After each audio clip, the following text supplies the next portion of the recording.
नमस्कार दोस्तों, आज आप सभी का आज की वीडियो में स्वागत है। हम वीक 2 में प्रवेश कर चुके हैं और अभी हम भक्ति काल का रिवीजन कर रहे हैं। तो भक्ति काल में अभी तक हमने निर्गुण ज्ञानाश्री जो संत काव्यधारा जिसे कहा जाता है वो देख लिया है, और प्रमुख संत कवियों का जो परिचय है वो हमने कल देख लिया था। आज हम जो शुरू करेंगे वो सूफी काव्यधारा शुरू करेंगे। सूफी काव्यधारा के ये टॉपिक्स आज हमें देखने हैं। एक तो सूफी काव्यधारा क्या है, इसकी विशेषताएं क्या हैं, सूफी शब्द का क्या अर्थ होता है, इसका उपयुक्त नामकरण क्या है, सांस्कृतिक समन्वय की चेतना क्या है, और सूफी प्रबंध जो कल्पना है वो भारतीय है या अभारतीय है। तो मुख्य रूप से हम 1, 2, 3, 4, 5 टॉपिक्स को देखने का प्रयास करेंगे। तो पहले टॉपिक से शुरुआत करते हैं, सूफी काव्यधारा की विशेषताएं। तो देखिए, सूफी काव्यधारा की विशेषताएं देखें तो इसकी शुरुआत होती है मुल्ला दाऊद की चंदायन से। किससे शुरुआत होती है? मुल्ला दाऊद की चंदायन से। देखिए, बहुत मुझे ये हमेशा सूफी वाला जो टॉपिक था ना, ये बड़ा टफ लगता था। तो मैं कितना समझा पाता हूँ ये मुझे भी नहीं पता, पर मुझे सबसे टफ टॉपिक ये लगता था। उम्मीद है आपको ये आसान लगता होगा, और नहीं लगता तो इसके पढ़ने के बाद शायद आसान लगे। अगर मुश्किल लगे तो मैं भी 2-2, 3-3 बार इसको पढ़ लेता था, तो वो आसान लगने लग जाता था। तो आप ये कर सकते हैं, ठीक है। तो पहले हम देखते हैं भावगत विशेषताएं। तो पहला तो यही है कि ये तसव्वुफ का आधार है, सूफी दर्शन का आधार है। सूफी दर्शन है क्या? जिसको तसव्वुफ का कहा जाता है। क्या कहा जाता है? तसव्वुफ। ये क्या कहते हैं कि जो ईश्वर और व्यक्ति है, इसके बीच में भय का संबंध ना होके क्या संबंध है? प्रेम का संबंध है। इश्क मिजाजी से इश्क हकीकी तक की है यात्रा है। मतलब ईश्वर से मिलन की जो यात्रा है वो इश्क मिजाजी से इश्क हकीकी तक की यात्रा है। यहाँ पर प्रेम को एक मूल्य के रूप में स्थापित किया गया है। इसका सबसे बढ़िया कोटेशन ये हमेशा यूज होता है। ये लाइन तो आप याद कर लेना, सूफी का कोई भी सवाल आए उसमें ये लाइन लिखनी ही लिखनी है। मानुष प्रेम भयउ बैकुंठी नाही ते कार छारेक मूंढी। ठीक है, ये वाली लाइन आप याद कर लेना। मैं तो बहुत लिखता था इसको, क्योंकि मुझे और याद नहीं होती थी सूफी की लाइंस, है ना। तो प्रेम की क्या किए? मूल्य के रूप में स्थापना की गई। कैसे? यह इश्क मिजाजी से शुरू होकर इश्क हकीकी पर ख़त्म होता है। मतलब इश्क मिजाजी को लौकिक प्रेम कहा गया और इश्क हकीकी को अलौकिक प्रेम कहा गया है। तो लौकिक प्रेम की यात्रा शुरू होकर अलौकिक प्रेम पर क्या होती है? समाप्त होती है। यह इसमें बताया गया है, ठीक है। अगला जो टॉपिक है, अगला जो विशेषता है वो है, अच्छा एक चीज़ और रहेगी, यहाँ पर जो प्रेमिका है उसको खुदा माना गया है। तो यहाँ पर आप अगर देखेंगे महिलाओं को बहुत ज़्यादा सम्मान की दृष्टि से देखा जा रहा है, उन्हें खुदा के रूप में माना जा रहा है। और जो प्रेमी होता है उसको बंदे के रूप में माना जाता है, मतलब खुदा का बंदा। और ये यात्रा क्या है? इश्क के मिजाजी से इश्क हकीकी तक की यात्रा है, ठीक है। अगला जो टॉपिक है सांस्कृतिक समन्वय का सूत्रपात। इसको हम डिटेल में थोड़ा लास्ट में देखेंगे। इसको मैंने डिटेल में कर रखा है, वहाँ पे मैं आपको बताऊंगा, ठीक है। एक बार इसको छोड़ दीजिए। अब देखिए, लोक कथाओं का प्रतीकात्मक चित्रण किया गया है। हिंदू समाज में प्रचलित लोक कथाओं को इन्होंने क्या आधार बनाया है। जैसे 2 उदाहरण याद रख लो, बस इतना याद रख लो। लोक कथाओं का प्रतीकात्मक चित्रण किया है और हिंदू समाज में प्रचलित लोक कथाओं को आधार बनाया है। एक तो याद रख लो, जायसी का पद्मावत में लोक कथा जो रतन सेन और पद्मावत की कथा है उसको आधार बनाया है। और दूसरा चंदायन हम कल पढ़ेंगे, प्रमुख सूफी कवि पढ़ेंगे जब। चंदायन में मुल्ला दाऊद की चंदा भी खुदा का प्रतीक है, ठीक है। और ये जो कहानी ली गई है वो भी किससे ली गई है? लोक कथा से ली गई है, ठीक है। तो ये 2 उदाहरण याद रख लो। दूसरा रहस्यवाद यहाँ देखने को मिलता है। कबीर के जहाँ साधनात्मक रहस्यवाद था, यहाँ पर कौन सा रहस्यवाद है? यहाँ पर भावनात्मक रहस्यवाद है, ठीक है। भावनात्मक जो प्रेम से युक्त रहस्यवाद है, इतना ध्यान रखा। सांकेतिक रूप में साधनात्मक रहस्यवाद भी देखने को मिलता है, इसलिए इनको समन्वयवादी भी कहा जाता है, क्योंकि इन्होंने भावनात्मक के साथ साथ साधनात्मक रहस्यवाद को भी जगह दी है, ठीक है। एक जो चीज़ ध्यान रखनी है वो है प्रकृति का रागात्मक चित्रण किया गया है। 2 चीज़ें ध्यान रख लो। पहला 12 मासा वर्णन और शत ऋतु वर्णन। ये भारतीय विशेषताएं हैं जो इनके काव्य में देखने को मिलती हैं, जो नागमती वियोग खंड में हमें देखने को मिलती हैं, ठीक है। बरसे मेघा झकोरी झकोरी, ये मैं बहुत यूज़ करता था, आप भी इसको याद रख लो। 4 लाइन का है लेकिन बहुत काम देगा आपको, ठीक है। फिर है विरह का अतिशोक्तिपूर्ण वर्णन। ये नागमती वियोग खंड में हम डिटेल में देखेंगे जायसी का। उन्होंने अतिशोक्तिपूर्ण, अतिशोक्ति मतलब बहुत बढ़ा चढ़ा के जो विरह का वर्णन किया जाता है उसे विरह का अतिशोक्तिपूर्ण वर्णन कहा जाता है। इस कोट से देख लो, ये व्याख्या के लिए भी कोट आता है। दही कोयला बई कंत स्नेहा, तोला मासु रहा नहीं देहा, रकत न रहा विरह तन जड़ा, रति रति होई नैनह डरहा। इसका जब अर्थ देखेंगे तो आपको समझ में आएगा कि बहुत ज़्यादा बढ़ा चढ़ा के उस विरह को दर्शाया गया है। ये व्याख्या में अर्थ आप देख सकते हैं। फिर है गुरु की प्रतिष्ठा। कबीर के यहाँ भी देखने को मिलती है, यहाँ भी देखने को मिलती है। हीरामन तोता यहाँ पर जो जायसी का पद्मावत है वहाँ पर गुरु की भूमिका में है। इनका भी ये मानना है कि शैतान साधक के मार्ग में अड़चने पैदा करेगा, गुरु ही क्या करेगा, सदमार्ग दिखाएगा। गुरु का मानव होना आवश्यक नहीं है, प्रकृति भी क्या हो सकती है, गुरु हो सकती है, ठीक है। ये इनका प्रसिद्ध कोट है, गुरु सुआ जही पंथ दिखावा, बिनु गुरु जगत को निर्गुण पावा, ठीक है। तो कबीर और इसकी तुलना भी करनी हो तो आप इसको यूज कर सकते हो। शिवगत विशेषताएं में देखेंगे तो प्रबंधात्मक है, मसनवी शैली का उन्होंने प्रयोग किया है। मसनवी शैली क्या होती है, जो ईश्वर वंदना, राजा की प्रशंसा, गुरु वंदना और जो कथा होती है वो एक ही छंद में पूरी कर दी जाती है। ये मसनवी शैली की विशेषताएं हैं और शुक्ल जी ने इसे मसनवी शैली का काव्य कहा है। भाषा अवधि मिलेगी, छंद, दोहा और चौपाई का संयोग मिलेगा। पद्मावत में जैसे 7 चौपाइयों के बाद एक दोहे का धत्ता दिया गया है। अलंकार सारे मिलेंगे, उपमा, रूपक, उत्प्रेक्षा, अतिशयोक्ति, समासोक्ति, अन्योक्ति। समासोक्ति और अन्योक्ति एक अलग ही प्रकार के जो अलंकार हैं वो देखने को मिलते हैं, तो ये यहाँ पर देखने को मिलेंगे। लोक कथाओं का प्रयोग करेंगे, मैंने बताया था, चंदायन में भी है और पद्मावत में भी है, ठीक है।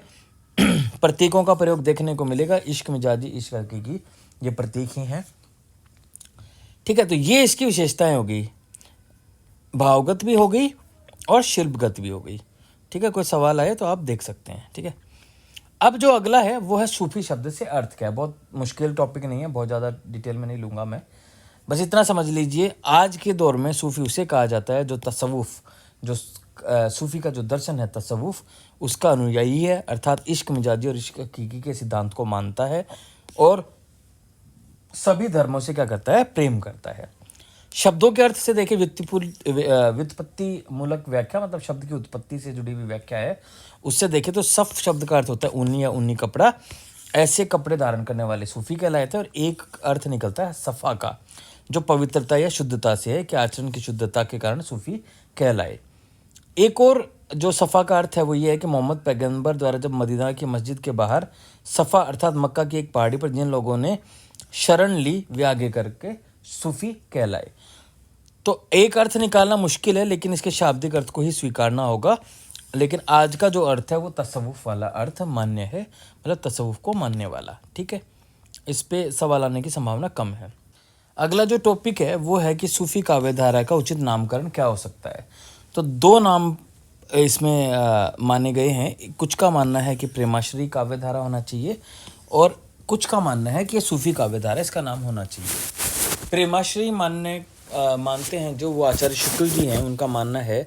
इसका आधार क्या होता है कि एक तो ये सूफी दर्शन को स्वीकारते हैं और अधिकतम जो कवि हैं वो कौन है, मुस्लिम कवि ही प्रधानतः शामिल है। जबकि रामकुमार वर्मा जी का मानना है कि सूफी तत्व की प्रधानता के कारण इसे सूफी काव्यधारा नाम दिया जाना चाहिए। अब देखिए इनके तर्कों को हम खारिज करेंगे, ठीक है, कैसे। अब हमें यह देखना पड़ेगा, शुक्ल जी बोले सूफी दर्शन को स्वीकारने वाले और मुस्लिम कवि। तो देखिए, पहला तो विवाद यह है कि क्या केवल सूफी दर्शन को मानने वाले केवल मुस्लिम कवि थे या फिर हिंदू कवि भी शामिल थे। तो शुक्ल जी को काटा गया है।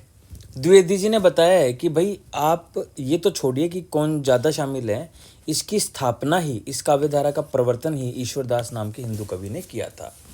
आगे चलकर यह भी पता चला गणपति चंद्रगुप्त के हिंदी साहित्य के वैज्ञानिक इतिहास में कि इस काव्यधारा में शामिल 53 कवियों में से 36 हिंदू थे, जबकि आरंभिक में 11 में से 8 हिंदू थे। तो ये कहना तार्किक नहीं प्रतीत होता है कि अधिकतम जो कवि थे वो कौन थे, मुस्लिम कवि थे। तो शुक्ल जी का ये तर्क खारिज हो जाता है, ठीक है। तो इसलिए इसको क्या कहेंगे हम, इसे सूफी काव्य धारा कहने की बजाय प्रेमाश्री या प्रेमाख्यानक काव्य धारा हम कह सकते हैं। तो आसान टॉपिक है, छोटा सा है, 2 ही तर्क हैं इसमें जो आप देख लीजिएगा।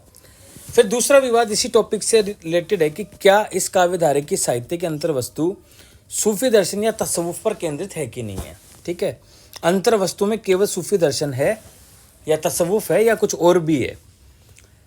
शुक्ल जी का मानना है केवल तसव्वुफ है, जबकि अन्य कवियों ने बताया है कि तसव्वुफ तो केवल एक मुहावरा है, अन्य मुहावरों की तरह, मतलब सांकेतिक रूप में यह देखने को मिलता है, यह मूल कथा के रूप में देखने को नहीं मिलता है, मुख्य तसव्वुफ की ही अभिव्यक्ति नहीं है। तो यह तर्क भी खारिज किया जा चुका है। ठीक है, तो इस दृष्टि से भी इसको क्या कहना चाहिए, प्रेमाख्यानक काव्यधारा हमें कहना चाहिए। क्लियर है। फिर अगला जो टॉपिक है, सूफी काव्य धारा में सांस्कृतिक समन्वय की चेतना। ये नोट्स आप पढ़ लीजिएगा, मैं इसको शॉर्ट में एक चार्ट मैंने बना रखा है, आपके नोट्स में मिलेगा, उसके आधार पर देखते हैं। सांस्कृतिक समन्वय की चेतना मतलब सांस्कृतिक रूप से कई विचारधाराएं उस टाइम पर हो, उनमें समन्वय करने की कोशिश हो। अब देखो कहाँ कहाँ ये समन्वय करने की कोशिश सूफियों ने की है।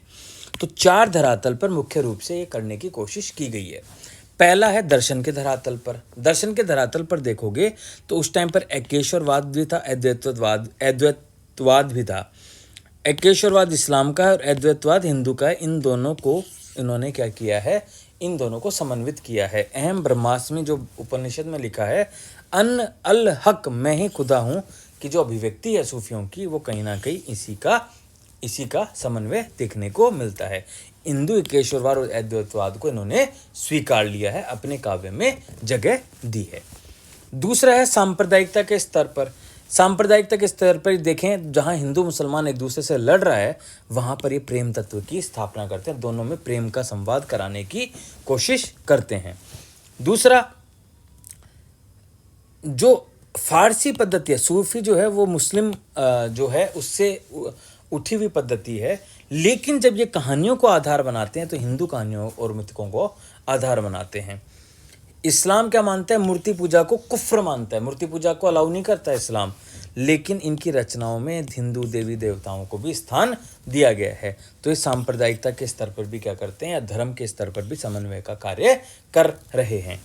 रहस्यवाद के स्तर पर भी देखें तो जैसे कबीर का साधनात्मक रहस्यवाद है, इन्होंने भावनात्मक रहस्यवाद पर फोकस किया है, लेकिन साधनात्मक रहस्यवाद को भी स्वीकारते हुए थोड़ा थोड़ा अंश अपनी रचनाओं में रखा है। सिंगल द्वीप जो खंड है जायसी का, उसमें भी साधनात्मक रहस्यवाद देखने को मिलता है। ठीक है। फिर है शिल्प के धरातल पर। देखिए, लिपि अरबी रखी है, लेकिन भाषा अवधी रखी है। भाषा जो यहाँ के लोकल भाषा है उसको स्थान दिया गया है। कड़वक शैली भी भारत की ही भाषा है, मतलब यहाँ की भाषा है। 12 मासा वर्णन, 6 ऋतु वर्णन, ये सारे जो हैं ये यहीं की विशेषताएं हैं, और हिंदू त्योहारों को भी उन्होंने पर्याप्त जगह दी है। तो ये सांस्कृतिक समन्वय की चेतना देखने को मिलती है। तो ये 4 डायमेंशन आपको ध्यान रखने हैं, उससे ये टॉपिक हो जाएगा। फिर एक जो आज का अंतिम टॉपिक है वो है सूफी जो प्रबंध जो कल्पना है वो भारतीय है या अभारतीय है। अभारतीय क्यों कहा जाता है? शुक्ल जी बोलते हैं मसनवी शैली है जो अरबी फारसी प्रभाव वाली है, इसमें भारतीयता के तत्व नहीं है। इसका तर्क क्या देते हैं कि रचना का आरंभ में ईश्वर स्तुति होती है, रचना का सर्गों में विभक्त नहीं होती है, समकालीन शासक का उल्लेख होता है, पूरी रचना एक ही छंद में होती है, प्रेम की फारसी पद्धति होती है, ये टॉपिक हम कल भी करेंगे, जिसमें नायक का विरह पक्ष अधिक होगा, लोक निरपेक्ष प्रेम की विद्यमानता होगी। लोक निरपेक्ष प्रेम मतलब लोक से परे होके, आसपास समाज की कोई चिंता नहीं है, बस अपने प्रेम में पड़े हुए हैं, वो है लोक निरपेक्ष प्रेम। तो ये विशेषताएं उन्होंने बताई हैं। अभारतीय कहा है क्योंकि ये विशेषताएं देखने को मिलती हैं। लेकिन गणपति चंद्रगुप्त जी इसको खारिज करते हैं और बोलते हैं नहीं, ये भारतीय है, और तर्क भी दिए जाते हैं कि रचना के आरंभ में ईश्वर स्तुति भारतीय काव्य धारा का भी या भारतीय काव्य का भी एक लक्षण है। मसनवी शैली सर्गों में विभक्त नहीं होती, लेकिन शीर्षकों में विभक्त होती है। एक ही छंद की बात की गई है, लेकिन यहाँ पर भारतीय शैली में भी चौपाई के बाद में दोहे का धत्ता देने की बात की गई है। दोहे का धत्ता दिया जाता है। प्रेम की फारसी पद्धति है तो भारतीयों में भी ये देखने को मिलता है कि नायक का विरह भारतीय में भी दिखाया गया है, जैसे उर्वशी पूर्व का प्रेम हो, यक्ष यक्षिणी का प्रेम हो, मेघदूत में उषा अनिरुद्ध का प्रेम हो, और लोक निरपेक्ष प्रेम भी यहाँ उषा अनिरुद्ध में दिखाया गया है। तो ऐसा नहीं है कि केवल भारतीय तत्व इसमें विद्यमान है, ये विशेषताएं कहीं ना कहीं भारतीय में भी थी। तो इसे जिस विशेषताओं के आधार पर भारतीय परंपरा से अलग किया जा रहा था वो तो पहले से ही विद्यमान थी, भारतीय परंपरा का विशिष्ट रूप है। ठीक है, एक और तर्क दिया था जो हमने पहले भी देखा कि अधिकतर कवि मुसलमान है इसलिए इसको अभारतीय कहा जाना चाहिए। तो गुप्त जी का वही वाला 53 में से 36, 11 में से 8 हिंदू थे, इसलिए ये तर्क भी लागू नहीं होता है। तो इसे अभारतीय कहना गलत होगा। ठीक है, तो ये टॉपिक हो गया। कल हम देखेंगे सूफी प्रेम पद्धति के बारे में। आज का जितना था वो हमने ख़त्म कर लिया है। आप रिवीजन करिए, जितना टारगेट दिया जा रहा है उतना पढ़िए और उत्तर लेखन जरूर कीजिए। देख देख कर चाहे उत्तर लिखिए पर उत्तर जरूर लिखिए। तो बस आज के लिए इतना ही। धन्यवाद।